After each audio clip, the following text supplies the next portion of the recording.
შინ წინ აქ ვიყავ შეზარული ვარ იმ თემებით, რომელზეც ვილაპარაკეთ. ალათ რო გითხრათ, რა შემეშინდა. თუ ეს სერიოზულად საუბარი იყო, ხო, მე მგონი სახლობანაც ვთამაშობდით რა, იმიტომ რომ ჩემი ნასაუბრების 80% ქონდათ რაღაცა ფორმი ჩათვალეს, რომ მეინსტრიმია და ამაზე საუბრობდნენ. ხა ადამიანი ის და ამბობს მე მარცხენა ვარ. თან ვიცი ხო, ლეიბორისტული პარტიის წარმომადგენელი მე მარცხენა ვარ და თვით დასაქმებაზე ლაპარაკობდა როგორც ერთ თქვა თავარ კონცეფციას. სად მემარცხენეობა, სად თვით დასაქმება. ხო? ანუ თვით დასაქმება არის ჩათვალეთ ულტრა მემარჯვენე კონცეფციის ნაწილი, ხო? აქ აღარ არის ლაპარაკი იდეოლოგიურ აღრევაზე, აქ კომპეტენციებზეა ლაპარაკი და ხა მოდით რა სერიოზულები ვიყოთ.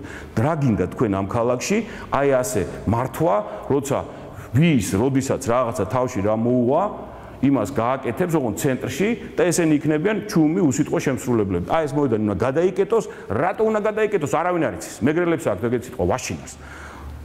არ გეტყვი, ტაბუ აქვს.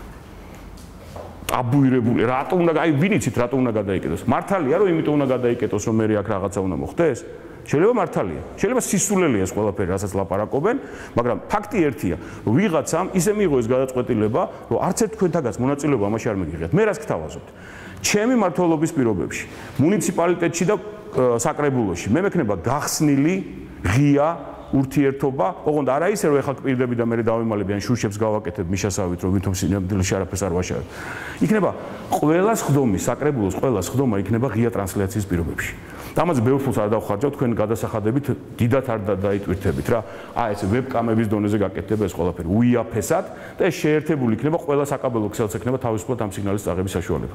ყველა სხდომა დღე, ღამე, ნებისმიერი სხდომა დაიხურა ჟურნალისტ შემოსვლის უფლება არ აქვს, არა ჩვენ ახლა უნდა ვიმსჯელოთ და თქვენ გარეთ დაგველოდეთ. ესეთი რამე არ იქნება. ყველა თემა რომელიც ინიცირდება იქნება განხილული ტრანსპარენტულად და ამას მთელი დღე შეგიძლიათ უყუროთ საკაბელო ტელევიზიით. სულ არ დაგჭირდებათ იქ ჩემთან შეწუხება და მოსვლა და იქ რაღაცა ის ვიღაც საკრებულოსთან საუბარი. ეგ ერთი